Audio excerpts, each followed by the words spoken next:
Autobiografía de Santa Margarita María Alacoque, copiada textualmente de la que dejó manuscrita ella misma por orden de el padre Rollin, S.J. Traducida por el padre Ángel Sánchez Teruel de la Compañía de Jesús. Con las licencias necesarias. Bilbao, Administración de El Mensajero, calle de Ayala, Ensanche, 1890. Capítulo 1. Favores con que Margarita María fue prevenida por Jesús en sus primeros años. Por solo vuestro amor, es por lo que me someto a la obediencia de escribir esto, pidiéndoos perdón de mi resistencia a ejecutarlo. Pero como nadie conoce, sino vos, la grandeza de la repugnancia que siento al hacerlo, nadie puede, sino vos solo, darme fuerza para vencerla. Recibo esta obediencia como de parte vuestra, cual si quisierais castigar así el exceso de mi gozo y de las precauciones que había tomado para seguir la grande inclinación que siempre tuve, de sepultarme en un eterno olvido de las criaturas. Porque, cuando ya había obtenido las promesas de las personas que, a mi parecer, podían contribuir a esto, y había quemado cuanto por obediencia escribí, es decir, lo que habían dejado en mi poder, me fue comunicado este mandato. Soberano bien mío, haced que nada escriba, sino lo que haya de ser para vuestra mayor gloria y mi mayor confusión. Único amor mío, cuánto os debo por haberme prevenido desde mi más tierna edad, constituyéndoos dueño y poúsice de mi corazón, aunque conocíais bien la resistencia que había de haceros. No bien tuve conciencia de mí misma, hicisteis ver a mi alma la fealdad del pecado que imprimió en mi corazón un horror tal, que la más leve mancha me era tormento insoportable, y para refrenar la vivacidad de mi infancia, bastaba decirme que era ofensa de Dios, con esto contenían mi ligereza y me retraían de lo que ansiaba ejecutar. Sin saber lo que hacía, me sentía continuamente impulsada a decir estas palabras: Dios mío, os consagro mi pureza y hago voto de perpetua castidad. Un día las dije entre las dos elevaciones de la Santa Misa, que de ordinario oía con las rodillas desnudas en tierra, por frío que hiciese. No comprendía lo que había hecho, ni lo que quería decir la palabra voto, ni tampoco esta otra, castidad. Toda mi tendencia era ocultarme en algún bosque, y nada me detenía sino el temor de encontrar hombres en aquel sitio. La Santísima Virgen tuvo siempre grandísimo cuidado de mí, yo recurría a ella en todas mis necesidades y me salvaba de grandísimos peligros.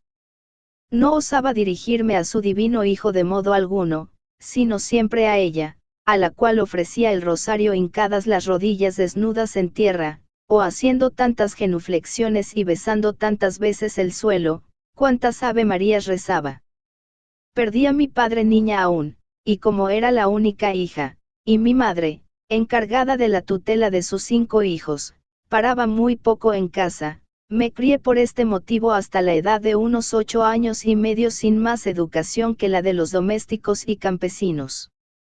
Me llevaron a una casa religiosa, donde me prepararon a la primera comunión cuando tenía unos 9 años, y esta comunión derramó para mí tanta amargura en todos los infantiles placeres y diversiones, que no podía ya hallar gusto en ninguno, aunque los buscase con ansia, pues al punto que quería tomar parte en ellos con mis compañeras, sentía siempre algo que me separaba de allí y me impelía hacia algún rinconcito, sin dejarme reposar hasta que lo hubiese ejecutado.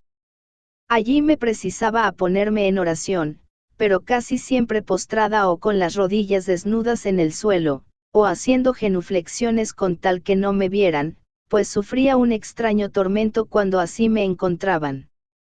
Tenía vivas ansias de hacer todo lo que veía practicar a las religiosas, considerándolas a todas como santas, y pensando que, si fuese religiosa, llegaría a ser como ellas. Por lo cual se apoderó de mí tan grande ansia de serlo, que a esto solo aspiraba. Aunque no eran, a mi parecer, de bastante retiro para mí, como no conocía otras, juzgaba que debía quedarme en su convento. Pero caí en un estado de enfermedad tan deplorable, que pasé como unos 4 años sin poderme mover. Los huesos me rasgaban la piel por todas partes, y por esta causa no me dejaron allí más que 2 años. No pudo hallarse, en definitiva, otro remedio a mis males que el de consagrarme con voto a la Santísima Virgen, prometiéndole que, si me curaba, sería un día una de sus hijas. Apenas se hizo este voto, recibí la salud acompañada de una nueva protección de esta señora, la cual se declaró de tal modo dueña de mi corazón que, mirándome como suya, me gobernaba como consagrada a ella, me reprendía mis faltas y me enseñaba a hacer la voluntad de Dios. Me sucedió una vez, que estando rezando el rosario sentada, se me presentó delante y me dio tal reprensión, que aunque era aún muy niña, jamás se ha borrado de mi mente. Hija mía, me admiro de que me sirvas con tanta negligencia. Tal impresión dejaron estas palabras en mi alma, que me han servido de aviso para toda mi vida. Recobrada la salud, no pensé ya sino en buscar mi contento en el goce de mi libertad, sin darme gran cuidado el cumplimiento de mi promesa. Mas, oh, Dios mío, no pensaba entonces lo que después me habéis hecho conocer y experimentar, y es que, habiéndome engendrado con tantos dolores vuestro corazón en el Calvario, no podía sostener la vida que me habíais concedido, sino con el alimento de la cruz, que sería mi manjar delicioso. He aquí cómo pasó. Apenas comencé a gozar de plena salud, me fui tras la vanidad y el afecto de las criaturas, halagándome el que la condescendiente ternura que por mí sentían mi madre y mis hermanos, me dejase en libertad para algunas ligeras diversiones y para consagrar a ellas todo el tiempo que deseara. Pero bien me hicisteis conocer, Dios mío, que andaba muy errada en mis cálculos, pues los había hecho según mi propensión, naturalmente inclinada al placer, mas no según vuestros designios tan diferentes de los míos. Mi madre se había despojado de su autoridad en casa para transmitirla a otros, y de tal manera la ejercieron, que nunca nos vimos ni ella ni yo en más dura cautividad. No es mi ánimo ofender a esas personas en cuanto voy a referir, ni creer que obrasen mal haciéndome padecer, líbreme Dios de tal pensamiento, sino solamente mirarlas como instrumentos de que se valía el Señor para cumplir su santa voluntad. No teníamos, pues, autoridad alguna en casa, ni osábamos hacer nada sin permiso. Era una guerra continua y todo estaba bajo llave, de tal modo, que con frecuencia ni aun hallaba con qué vestirme. Para ir a misa, si no pedía prestados cofia y hábito. Entonces fue cuando comencé a sentir mi cautiverio, en el cual tan adentro penetré, que nada hacía, ni aun salía de casa, sin el permiso de 3 personas. Desde este tiempo todos mis afectos se dirigieron a buscar mi completa dicha y consolación en el Santísimo Sacramento del altar. Pero hallándome en un pueblo distante de la iglesia, no podía ir a ella sin el permiso de esas personas, y acontecía que cuando quería una, la otra me negaba su permiso, y muchas veces, cuando demostraba mi dolor con el llanto me echaban en cara que era porque habría dado cita a algunos jóvenes y sentía mucho no poder ir a su encuentro, bajo el pretexto de oír misa, oír a la bendición del Santísimo. Y yo, que tenía en mi corazón un horror tan grande a todo esto, que hubiera consentido ver desgarrar mi cuerpo en 1000 pedazos antes de abrigar tal pensamiento. Esta fue la época en que, no sabiendo dónde refugiarme, sino a un ángulo del jardín, o del establo u otro lugar secreto, en el cual pudiera arrodillarme y derramar los afectos de mi alma con mis lágrimas en la presencia de Dios, por medio de la Santísima Virgen, mi buena madre, en la que había puesto toda mi confianza, permanecía allí días enteros sin comer ni beber. Esto era lo ordinario. A veces algunas pobres gentes del pueblo me daban por compasión un poco de leche o fruta hacia la tarde.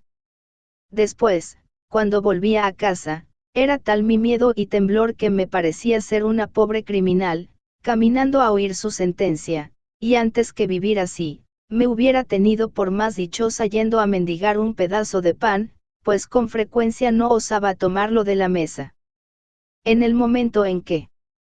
entraba, comenzaba la batería con mayor fuerza, diciéndome que no había tenido cuidado del arreglo de la casa y de los niños de aquellas amadas bienhechoras de mi alma, y sin permitirme hablar una sola palabra, me ponía a trabajar con los criados. Después de esto, pasaba las noches como había pasado el día, vertiendo lágrimas a los pies de mi crucifijo, el cual me manifestó, sin que yo comprendiese nada, que quería ser el dueño absoluto de mi corazón y hacerme en un todo conforme a su vida dolorosa, y a este fin quería constituirse maestro mío, haciéndose presente a mi alma para obligarme a obrar como él en medio de sus crueles dolores, dándome a conocer que los había sufrido por mi amor. Quedó desde entonces tan impresionada mi alma, que desearía no cesasen ni por un momento mis penas. Porque después le tenía siempre presente bajo la forma de un crucifijo o de un equiomo llevando su cruz, lo cual imprimía en mí tal compasión y amor de los sufrimientos, que todas mis penas me parecían ligeras comparadas con el deseo que sentía de sufrirlas para conformarme con mi Jesús paciente. Y me afligía al ver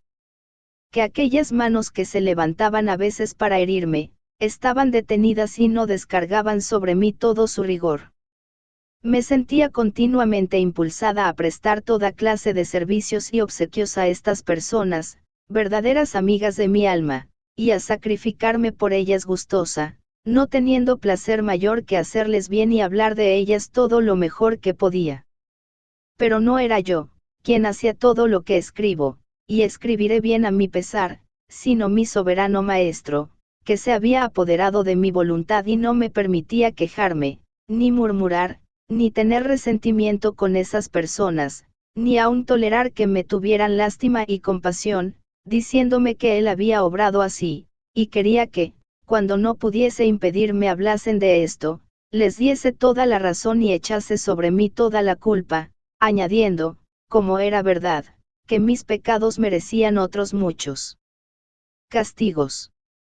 Más en la extrema violencia que necesito hacerme para escribir esto, que había siempre tenido oculto con tanto cuidado y precaución para lo porvenir, aun procurando no conservar idea alguna en mi memoria para dejarlo todo en la de mi buen maestro, le di mis quejas por la grande repugnancia que sentía, pero él, fijando mi atención, me dijo, prosigue, hija mía, prosigue, que ello ha de ser, ni más, ni menos, a pesar de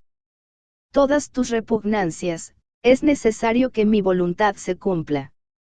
Mas, ay de mí, Dios mío, ¿cómo he de acordarme de lo que pasó hace ya cerca de 25 años?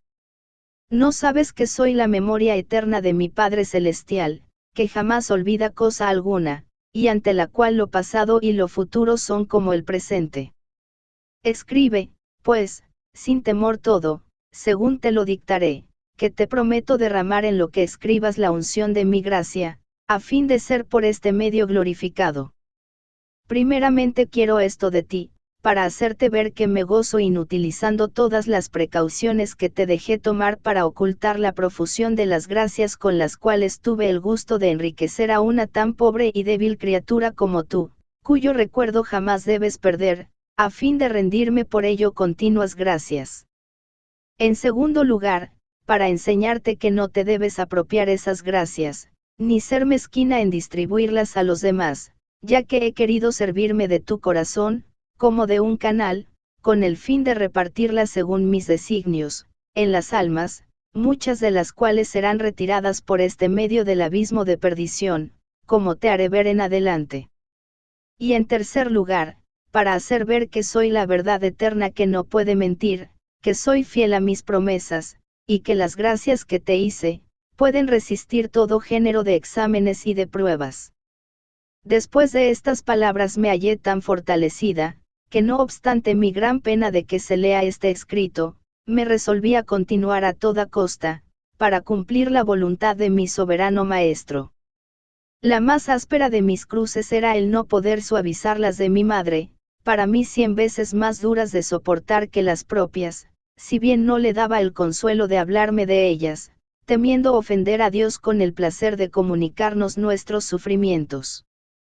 Pero en sus enfermedades era cuando mi dolor llegaba al extremo, porque entregada por completo a mis pobres cuidados y servicios, sufría mucho, tanto más, cuanto que a veces se hallaba todo cerrado con llave, y me era preciso ir a mendigar hasta los huevos y otras cosas necesarias a los enfermos. No era esto pequeña aflicción para mi natural tímido, aun pidiéndolo en casas de campesinos, pues me decían no pocas veces, más de lo que hubiera deseado. En una erisipela que tuvo en la cabeza, de una hinchazón, inflamación y dureza horribles, que la ponía a las puertas de la muerte, se contentaron con hacerla sangrar por un pobre cirujano de pueblo que por allí pasaba, el cual me dijo que sin milagro no podría vivir. Nadie se afligió ni se molestó por esto, a no ser yo, que no sabía dónde acudir, ni a quién dirigirme, sino a mi asilo ordinario, la Santísima Virgen y mi soberano Maestro. En las angustias en que continuamente me hallaba sumergida, en medio de las cuales no recibía sino burlas, injurias y acusaciones, no sabía dónde refugiarme. Habiendo, pues, ido a misa el día de la circuncisión de nuestro Señor, para pedirle que se dignase ser él mismo el médico y el remedio de mi pobre madre, y enseñarme a mí lo que debía hacer, lo ejecutó con tanta misericordia, que a mi vuelta encontré reventada la mejilla con una llaga casi tan ancha como la palma de la mano, la cual despedía un hedor insoportable, y nadie quería acercarse a la enferma. No sabía yo curar llagas, y antes ni aún podía verlas ni tocarlas, para. Esta no tenía más ungüento que el de la divina providencia, y todos los días cortaba mucha carne podrida. Me sentí con tal valor y confianza en la bondad de mi soberano, el cual parecía hallarse siempre presente, que al fin en pocos días se curó, contra toda humana esperanza. Durante todo el tiempo de sus enfermedades, ni me acostaba ni apenas dormía, comía muy poco y pasaba las noches frecuentemente sin tomar alimento. Pero mi divino Maestro me consolaba, y sustentaba con una conformidad perfecta con su voluntad santísima. No dirigiéndome sino a él en todo cuanto me pasaba, le decía, mi soberano Maestro, si vos no lo quisierais, no sucedería esto, pero os doy gracias de haberlo permitido para hacerme semejante a vos. En medio de todas estas cosas, me sentía atraída tan fuertemente a la oración, que me atormentaba mucho el no saber, ni hallarme en disposición de aprender cómo había de hacerla, no teniendo trato ni conversación alguna con personas espirituales, y no sabiendo de ella otra cosa más que esta palabra, oración que me arrebataba el alma. Mas habiéndome dirigido a mi soberano Maestro, me enseñó cómo quería que la hiciese, y me ha servido para toda mi vida. Me hacía postrar humildemente en su presencia para pedirle perdón de cuanto le había ofendido, y luego, después de haberle adorado, le ofrecía mi oración sin saber aún sobre qué había de hacerla. Entonces se me presentaba él mismo en el misterio en que quería le considerase, y atraía tan fuertemente mi espíritu, teniendo en él absortas mi alma y todas mis potencias que no sentía distracción alguna, sino mi corazón consumido por el deseo de amarle, lo cual me producía una insaciable ansia de comulgar y sufrir. Pero no sabía cómo arreglarme, no tenía más tiempo que el de la noche, del cual tomaba cuanto me era posible, y aunque esta ocupación me fuese más deliciosa de lo que pudiera expresar con mis palabras, no la tenía por oración, y me sentía continuamente perseguida por el deseo de hacerla, prometiendo al Señor que tan pronto como me enseñara, dedicaría a ella todo el tiempo disponible. Sin embargo, su bondad me retenía con tanta fuerza en la ocupación dicha, que me disgustaron las oraciones vocales, las cuales no podía rezar delante del Santísimo Sacramento, donde me encontraba tan absorta, que jamás sentía cansancio. Hubiera pasado allí los días enteros con sus noches sin beber, ni comer y sin saber lo que hacía, sino era consumirme en su presencia como un cirio ardiente para devolverle amor por amor. No podía quedarme en el fondo de la iglesia, y por confusión que sintiese en mí misma, no dejaba de acercarme cuanto pudiera al Santísimo Sacramento. No juzgaba felices, ni envidiaba, sino a las que podían comulgar con frecuencia, y tenían la libertad de poder quedarse ante el Señor sacramentado. Bien es verdad, que allí empleaba muy mal mi tiempo, y creo que no hacía sino negarle el honor debido.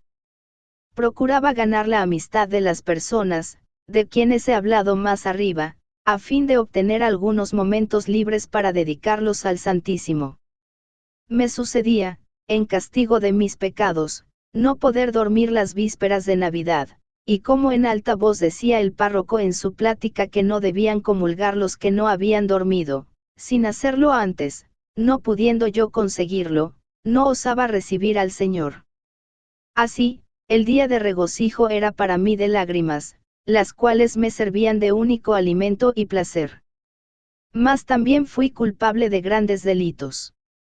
Pues una vez en tiempo de carnaval, estando con otras compañeras, me disfracé por vana condescendencia, lo que ha sido objeto de mi dolor y llanto durante toda mi vida, así como también la falta que cometía usando vanos adornos por el mismo motivo de complacer a las personas arriba citadas. Dios las ha hecho servir de instrumentos de su divina justicia, para vengarse de las injurias que le hice pecando, aunque siendo personas virtuosas no creyesen obrar mal en nada de cuanto pasó en nuestra conducta, y pienso lo mismo, que no obraban mal, puesto que era Dios quien así lo quería, y yo no alimentaba hacia ellas ningún descontento. Pero, ay de mí, Señor mío, compadeceos de mi debilidad, en medio del extremo dolor y confusión que me imprimís con tanta viveza, mientras esto escribo, por haberme resistido tan largo tiempo a ejecutarlo. Sostenedme, Dios mío, para que no sucumba bajo el peso de tan justas reconvenciones. No, protesto no resistir jamás con el auxilio de vuestra gracia, aunque debiera costarme la vida, atraerme el desprecio de todas las criaturas, y armar contra mí todos los Führers del infierno, para vengaros de mis resistencias. Os pido perdón de todas ellas y fuerzas para terminar lo que de mí deseáis, no obstante la repugnancia que me haga sentir el amor propio. Nota, o se expresó mal el párroco o no le comprendió bien nuestra Margarita. Esto referente a que el párroco dijo que si no habían dormido en vísperas de Navidad, no podían comulgar.